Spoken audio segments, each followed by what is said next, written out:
உலகெங்கிலும் வாழும் spiritual tax Tamil நேயர்களுக்கு அன்பு வணக்கம். நான் ஜோதிடர் குரு வரதராஜ பெருமாள். நம்ம இந்த நிகழ்ச்சியில வந்து டிசம்பர் மாத பலன்கள் பார்க்க போகிறோம். டிசம்பர் மாதம் ரொம்ப முக்கியமானது. ஏன்னா அடுத்த ஆண்டோட நுழைவாயில் டிசம்பர் மாதம் தான்.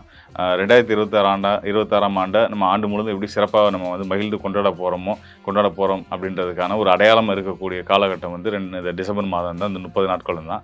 இந்த 30 நாட்களில் அப்படி என்ன பெருசாக மாற்றங்கள் இருக்குது அப்படின்னு கேட்டிங்கன்னா, நிச்சயமாக மிகப்பெரிய மாற்றங்களே இருக்குது. கிரக மாற்றங்கள், கிரக சூழல்கள் இருக்குது. இந்த கிரக மாற்றங்கள் நம்மளுடைய ராசிக்கு சாதகமான நிலையில் இருக்கா அப்படின்றத பற்றி நம்ம தெளிவாக தெரிஞ்சுக்க போகிறோம். மேஷம் முதல் மீனம் வரையான 12 ராசிக்காரர்களுக்குமான இந்த கிரக நிலைகளை வச்சு உங்களுக்கான சரியான கோச்சார பலன்கள் நம்ம கொடுக்க போகிறோம்.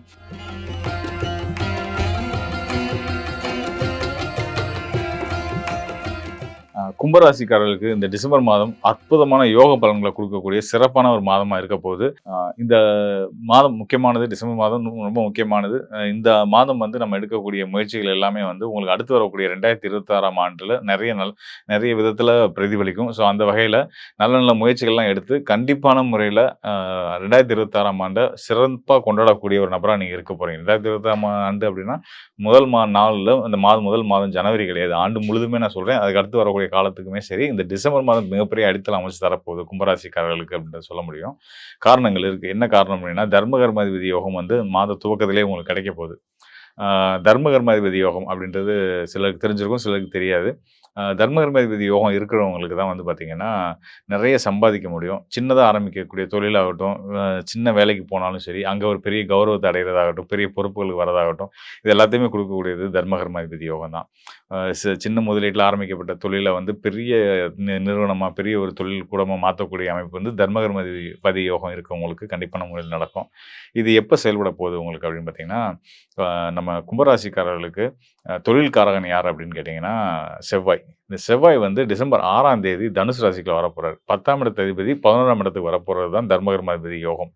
அது மட்டும் இல்லாமல் செவ்வாய் வந்து உங்களுக்கு தொழில் ஸ்தானத்துக்கு மட்டும் அதிபதி கிடையாது, உங்கள் ராசிக்கு 3ஆம் இடத்துக்கும் அவர் தான் அதிபதி. உங்கள் முயற்சிகளை குறிக்கக்கூடியவரும் அவர் தான். ஸோ தன்னுடைய அந்த 3ஆம் இடமா வரக்கூடியது மேசராசி. அந்த மேச ராசிக்கு 9ஆம் இடத்துல செவ்வாய் வரதும் ரொம்ப சிறப்பான ஒரு யோகா அமைப்பு தான் இந்த கும்பராசிகர்களுக்கு. அது மூலயமா நீங்கள் எடுக்கக்கூடிய தொழில் சார்ந்து மட்டும் கிடையாது, அவங்களோட பர்சனல் வாழ்க்கை, தனிப்பட்ட வாழ்க்கைகளை நீங்கள் எடுக்கக்கூடிய முயற்சி, அதாவது வீடு கட்டுற முயற்சியாக இருக்கலாம், சுபகாரியங்களாக இருக்கலாம், இது எல்லாத்தையும் நீங்கள் சரியாக சக்ஸஸ்ஃபுல்லாக வெற்றிகரமாக செய்கிறதுக்கான ஒரு அடித்தளம் அமைச்சு கொடுக்கக்கூடிய காலமாக இந்த டிசம்பர் மாதம் இருக்க போகுது. செவ்வாய் தான் வந்து இந்த கடனை குறிக்கக்கூடிய கிரகம். அவர் தான் கடனால் நிறைய மன உளைச்சலுக்கும் சங்கடங்களுக்கும் ஆகிட்டு இருக்கக்கூடிய கும்பராசிக்காரர்களுக்கு கேதுவுடைய அருளாலும், கேதுவும் செவ்வாயும் இணைவு பெற போகிறாங்க டிசம்பர் 6ஆம் தேதிக்கு மேலே இருந்து. கேது உங்கள் ராசிக்கு 7ஆம் இடத்துல இருக்காரு. அவரும் ஞானக்காரகன் சொல்லக்கூடிய கேது வந்து சுபகிரகம். அந்த நிழல்கிரகங்கள் 2 கிரகங்களில் நம்ம கரும்பம்னு சொல்லக்கூடிய ராகு தான் அசுபர், கேது வந்து சுபகிரகம். இந்த சுபகிரகமான இந்த கேதுவுக்கும் உங்கள் ராசிக்கு தொழில் ஸ்தான அதிபதியும் 3ஆம் இடத்து அதிபதியும் வரக்கூடிய செவ்வாய்க்குமான ஒரு தொடர்பு ஏற்பட போகுது. எந்த வகையில் ஏற்பட போகுது அப்படின்னா, கேது 7ஆம் இடத்துலையும் அவருக்கு 5ஆம் இடத்துல செவ்வாய் வந்து 11ஆம் இடத்துல அமர்றாரு.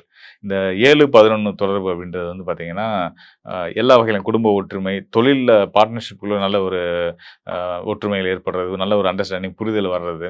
அது மட்டும் இல்லாமல் புது பங்குதாரர்கள், நீங்கள் வந்து தொழிலுக்கு ஒரு இன்வெஸ்ட்மெண்ட் எதிர்பார்த்துட்டு இருப்பீங்க, அந்த இன்வெஸ்ட்மெண்ட்டை நான் பண்ணுறேன், நானும் தொழிலில் சேர்ந்து வரேன் சொல்லி கேட்டு வருவாங்க. ஸோ அது அந்த மாதிரி விஷயங்கள் வாய்ப்பு வருதுன்னா கண்டிப்பான முறையில் நீங்கள் தாராளமாக தைரியமாக பயன்படுத்திக்கலாம். அது மூலிமா பெரிய வளர்ச்சியும் முன்னேற்றமும் கண்டிப்பான முறையில் இருக்கும். இன்னொரு சில விஷயங்களும் இருக்குது. அதாவது இந்த மாத துவக்கத்தில் வந்து கடகராசியில் வக்ர நிலையில் வந்துட்டு இருக்கக்கூடிய குரு பகவான் டிசம்பர் 26ஆம் தேதி வக்ர நிலையிலே தொடர்ந்து மிதுன ராசிக்குள்ள வரப்போறாரு. டிசம்பர் 21ஆம் தேதிக்கு மேலே வந்து குருவுடைய பார்வை வந்து உங்கள் ராசிக்கே கிடைக்க போகுது.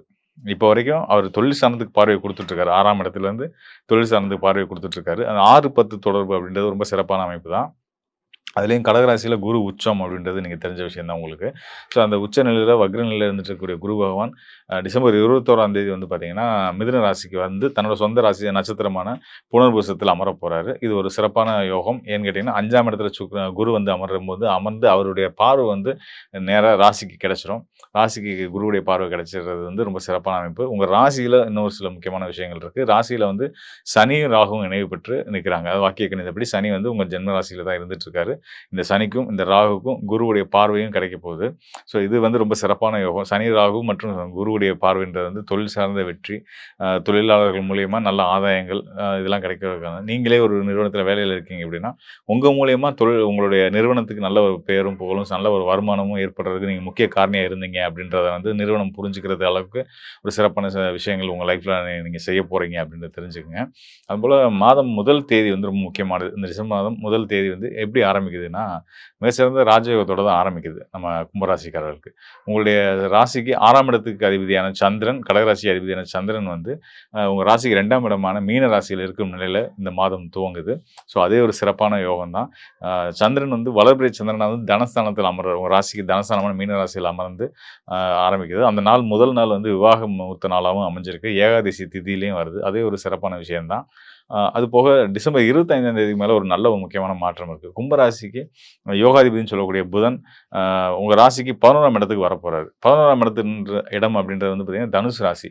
தனுசு ராசியில வந்து புதனும், அந்த புதனுடைய வீடான மிதுன ராசியில குருவும் பரிவர்த்தனை ஆறாங்க. இந்த குருவோட வீட்ல புதனும், புதனோட வீட்ல குருவும் இருக்கிறது வந்து நல்ல பரிவர்த்தனை யோகம். அப்படின்னும்போது உங்க எண்ணங்கள் என்னவோ அது எல்லாமே நிச்சயமா நிறைவேறும்ன்றதுக்கு அடையாளம் தான் இந்த குரு, புதன் பரிவர்த்தனையா இருந்துட்டு இருக்கு. தொழில் சார்ந்து பல நல்ல முன்னேற்றங்கள் ஏற்பட போகுது. புது முயற்சிகள்னால நல்ல யோக பலன்கள் அடைய போறீங்க. கண்டிப்பான முறையில இந்த கோச்சார நிலைகள் வந்து ரொம்ப சிறப்பாவே இருக்கு. இந்த காலத்த சரியா பயன்படுத்தி வாழ்க்கையில வெற்றியாளரா வருவீங்க அப்படின்றத உறுதியா நான் சொல்றேன். மேலும் வந்து நீங்க வந்து பார்த்தீங்கன்னா, இந்த டிசம்பர் மாதத்தோட நம்ம இந்த 2025ஆம் ஆண்டு நமக்கு பல நல்ல விஷயங்களையும் குடுத்திருக்கு. சிலருக்கு சங்கடங்களையும் குடுத்திருக்கும். ஸோ எல்லாத்தையும் தாண்டி கோச்சார அடிப்படையில இந்த டிசம்பர் மாதம் மட்டும் எப்படி இருக்கு அப்படின்றத நம்ம பார்த்துருக்கோம். கோச்சார அடிப்படையில பார்க்கும்போது ரொம்ப சிறப்பாவே இருக்கு. அதுல எந்த சந்தேகமும் வேணாம். எல்லா ராசிக்காரர்களுக்கும் சுபகிரகங்களும் சரி, அசுபகிரகங்களும் சரி, நல்ல நிலையிலிருந்து நல்ல பலன்கள குடுக்க போறாங்க. இன்னும் சொல்லப்போனா அஷ்டம சனியில இருக்கிறவங்களும் சரி, கண்டக சனியில இருக்கிறவங்களும் சரி, எல்லா ராசிக்காரர்களுக்குமே ரொம்ப சிறந்த யோகங்கள குடுத்துட்டு இருக்கு. 7 சனிக்காரங்களுக்கு கவலையே படாதீங்க அப்படின்றத நான் உறுதியா பல இடங்கள்ல சொல்லியிருக்கேன். திரும்பவும் மீண்டும் ஒரு முறை உங்களுக்கு வலியுறுத்தி சொல்றேன். ஏன்னா சுபகிரகங்கள் அந்த அளவுக்கு வந்து அ சனி சனி மற்றும் அசுபர்களான ராகுவ வந்து கண்ட்ரோல் பண்ணி வச்சுக்கிட்டு இருக்காங்க. இது இனி அடுத்தடுத்து வர்ற காலங்களுக்கும் தொடரும் அப்படின்றதுனால, நீங்களா யோசிச்சு ஒரு பதட்டத்துக்கோ, பயத்துக்கோ போயிறாதீங்க. உங்க மனச சரியா வச்சுக்கிட்டோம் அப்படின்னா, மனச சரியா வச்சுக்கிறது அப்படின்றது வந்து சந்திரன் தான் மனோகாரகன். நம்ம வந்து மனச சரியா வச்சுக்கிறோம்னா, சந்திரன நம்ம வலுப்படுத்திக்கிட்டே வரோம்னு அர்த்தம். சந்திரன் தான் மதி.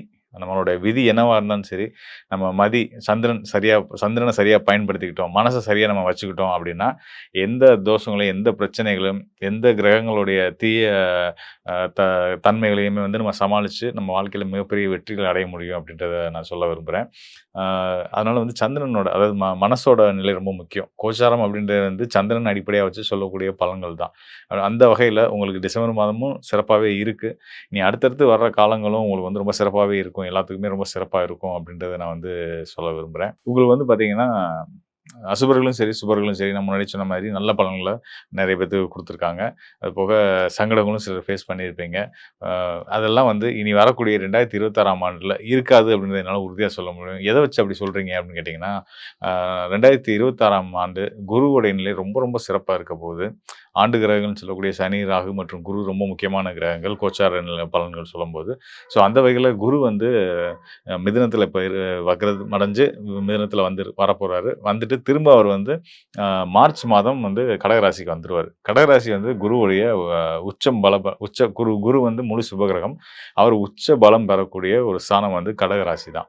ஸோ கடகராசியில குரு இருக்காரு அப்படின்றதே ரொம்ப சிறப்பான ஒரு விஷயம் தான். அது ஆண்டு முழுவதும் தொடரப்போகுது அப்படின்னும்போது வந்து எந்த ராசிக்காரர்களா இருந்தாலும் சரி, கண்டிப்பான முறையில அது யோக பலன குடுக்கும். அப்படின்றனால நீங்க குரு நல்ல நிலையில இருக்காரு. சுபர்கள் நல்லா இருக்காங்களா? கெடாம இருக்காங்களா? அததான் நம்ம மெயினா பார்க்கணும். ஒரு ஜாதகத்த எடுத்துட்டா கூட தனிப்பட்ட ஜாதகம் ஒருத்தவங்க எடுத்து பார்க்குறோம்னா கூட, அங்க வந்து சுபகிரகங்கள்னு சொல்லக்கூடிய குருவுடைய நிலை, ச சுக்கிரனுடைய நிலை இதெல்லாம் நம்ம மெயினா பார்க்க வேண்டியிருக்கும். அதுபோக லக்னாதிபதி, அசுபகிரகங்கள்லாம் அடுத்தடுத்த நிலையில பார்ப்போம். பொதுவா வந்து ஒரு சுபகிரகம் முழு பலம் பெறாரு அப்படின்னாலே வந்து, தனிப்பட்ட நபர்களுக்கு பொருளாதார முன்னேற்றமும், சமூகத்துக்கு நல்ல ஒரு மன அமைதியும், சந்தோஷமும் கிடைக்கக்கூடிய ஒரு அற்புதமான ஒரு காலமா இருக்கும் அப்படின்றதுல எந்த சந்தேகமும் வேண்டியதில்ல. அது மட்டும் இல்லாம சொன்ன மாதிரி சனி, ராகு அவங்களோட நிலையும் நம்ம பார்க்க வேண்டியிருக்கு. ஆண்டு கிரகங்கள் இல்லையா? வாக்கிய கணிதப்படி வந்து சனி பகவானுமே வந்து மீன ராசிக்கு வரப்போறாரு. வந்தாலும் ஒண்ணும் பயமே இல்ல. குருவுடைய கண்ட்ரோல்லயும், குருவுடைய பார்வையில தான் இருக்க போறாங்க. குரு வந்து அசுபர்கள கண்ட்ரோல் பண்ணி நமக்கான சாதக பலன குடுப்பாங்க. மேலும் நம்ம பல இடங்கள்ல சொல்றது தான். ஒரு நம்ம வந்து முடிவு பண்ணிறவே கூடாது. சனி நமக்கு கெட்டவன். ராகு கெட்டவர் அப்படின்னு. எல்லா கிரகங்களும் ஒரு சுப கிரகமா இருந்தா கூட இருக்கிற ஸ்தானத்த பொறுத்து தான் பலன குடுப்பாங்க. நல்ல பலனோ, கெட்ட பலனோ அவங்க எங்க இருக்காங்கன்றத பொறுத்து தான். நம்ம ராசிக்கு எந்த ஸ்தானத்துல இருக்காங்க, நம்ம லக்னத்துக்கு எந்த ஸ்தானத்துல இருக்காங்க, இப்படின்றத பொறுத்து தான் அவங்க தரக்கூடிய பலன்கள் நம்ம வந்து முடிவு பண்ணவே முடியும். அதனால வந்து பொதுவான இவரு கெட்டவங்க அப்படின்னு எப்பயுமே முடிவு பண்ணக்கூடாது. ஒரு கெட்டவன் நல்லவனா மாறுவான், நல்லவன் கெட்டவனா மாறுவான். அதனால வந்து எந்த முன்முடிவுக்கும் போகாதீங்க. அ வெளிப்படையா சொல்லணும்னா, இந்த அடுத்து வரக்கூடிய ஆண்டு 2026ஆம் ஆண்டு எல்லாத்துக்குமே ரொம்ப சிறப்பா இருக்கும் அப்படின்றத நான் வாழ்த்துக்களாவும் சொல்லிக்கிறேன். அதுக்கு நான் நம்புற காரணம் வந்து குருவுடைய உச்ச வீட்டுக்கு குரு வரப்போறாரு. 12 ஆண்டுக்கு ஒரு முறை வரப்போறாரு. அது 12 ஆண்டுக்கு ஒரு முறை தான் அவர் வந்து தன்னுடைய உச்ச வீட்டுக்கு வருவாரு. அந்த வகையில நமக்கெல்லாம் ஒரு அதிர்ஷ்டம், நல்ல ஒரு மகிழ்ச்சியான ஒரு விஷயம் என்னன்னா, குரு வந்து தன்னுடைய உச்ச வீட்டுக்கு வர்றாருன்றது தான். ஸோ, அதனால வந்து எல்லாருமே சந்தோஷமா இருக்கலாம். எல்லாத்துக்கும் என்னோட வாழ்த்துக்களையும் சொல்லிக்கிறேன். நன்றி, வணக்கம் நண்பர்களே. மீண்டும் ஒரு நல்ல நிகழ்ச்சியில சந்திப்போம். அதுக்கு முன்னாடி நான் ஒரு விஷயம் சொல்லணும். அதே மாரி கோச்சாரங்கள் எல்லாமே ரொம்ப சிறப்பா இருக்கு. அடுத்தடுத்து வர்ற ஆண்டுகள்லயுமே ரொம்ப சிறப்பாவே இருக்கு அப்படின்றத நான் சொல்லியிருந்தேன். இத தாண்டி தனிப்பட்ட ஜாதகத்துக்குமே மிகப்பெரிய பங்கு இருக்கு. நம்ம கோச்சாரம்ன்றது சந்திரன் அடிப்படையில கிரகங்கள் எங்கெங்க இருக்காங்கன்றத நம்ம ராசி அடிப்படையில எங்கெங்க இருக்காங்கன்றத வச்சு சொல்ற பலன்கள். அதை விட முக்கியமா நம்மளுடைய தனிப்பட்ட ஜாதகம். ஜாதகத்துல உங்களுடைய லக்னம், உங்க லக்னாதிபதி நிலை, உங்களுடைய யோகர நிலை, உங்களுடைய பாதகாதிபதி நிலை இது எல்லாத்தையுமே எடுத்து தான் இன்னும் உங்களுக்கான தெளிவான பலன்கள் சொல்ல முடியும். அது போக உங்களுடைய தசாபுத்தி, உங்களுடைய ஜாதக அடிப்படையில ஒவ்வொருத்தரும் ஒவ்வொரு நட்சத்திரத்தில பிறந்திருப்போம். அந்த நட்சத்திரத்தின் அடிப்படையில வயசுக்கு ஏற்ப கிரக நிலைகள் மாறும். ஸோ, அந்த கிரக மாற்றங்கள் அடிப்படையில தசாபுத்திகள்னு நம்ம சொல்லுவோம். அந்த தசாபுத்தி அடிப்படையில உங்களுக்கு நடந்துட்டு இருக்கிற தசாபுத்தி காலங்கள் வந்து உங்களுக்கு சாதகமானதா, பாதகமானதா இதெல்லாம் பார்த்து அதனோட சேர்த்து கோச்சார பலன்களையும் நம்ம கலந்து தான் பலன் சரியான முறையில துல்லியமா எடுத்துக்க முடியும். அப்படி துல்லியமான பலன் தேவைப்படக்கூடியவங்க இந்த டிஸ்பிளேல இருக்க என்னுடைய எண்ணுக்கு உங்களுடைய ஜனன ஜாதகத்தோட தொடர்பு கொள்ளுங்க. கண்டிப்பான முறையில உங்களுக்கு ஒரு நல்ல ஒரு வழிகாட்டுதல குடுக்கலாம்.